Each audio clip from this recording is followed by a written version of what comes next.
தவக்காலம், நோன்பு காலம், லெண்டேஸ், வசந்த காலம் எப்படினாலும் சொல்லலாம். அதாவது பழையவைகளை விட்டுவிட்டு புதிய வாழ்க்கையை தொடங்கும் காலம்.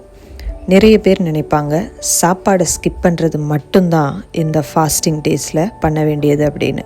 கிடையாது. நம்முடைய கோபத்தை விட்டு விடுவது, பிறரை பற்றி குறை கூறாமல் இருப்பது, பிறருக்கு உதவி செய்வது, பொய் பேசாமல் இருக்கிறது, தேவையற்ற பழக்கங்களை விட்டு விடுவது, தேவையற்ற செலவை குறைப்பது, தவற்றை ஒப்புக்கொள்வது, நெகட்டிவாக பேசாமல் இருக்கிறது, பொறாமப்படாமல் இருக்கிறது, தாழ்மையாக நடப்பது, இவையெல்லாம் தான் நீங்கள் செய்ய வேண்டியது. பைபிள் மீனிங் பாவ வாழ்க்கையிலிருந்து பரிசுத்தத்திற்கு நேராக கடந்து செல்லுதல் அப்படின்னு சொல்லலாம். நிறைய பேர் துக்க நாட்கள் அப்படின்னு சொல்லுவாங்க. இது துக்க நாட்கள் அல்ல, மாற்றத்திற்கான தொடக்க நாள்.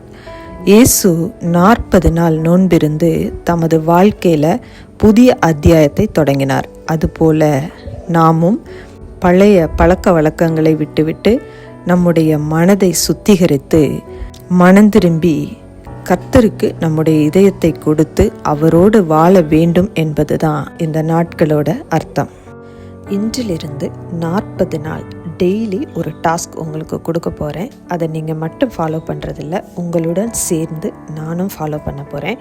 ஸோ இன்றைக்கான டாஸ்க், நீங்கள் ஏதோ ஒரு தவறு செய்திருப்பீங்க, அதை தாழ்மையாக ஒப்புக்கொள்ளுங்கள்.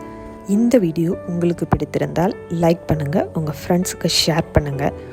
இன்னும் நம்முடைய பைபிள் மோட்டிவேஷன் சேனலை சப்ஸ்கிரைப் பண்ணலைன்னா மறக்காமல் இப்போவே சப்ஸ்கிரைப் பண்ணுங்கள். மீண்டும் நாளை சந்திப்போம்.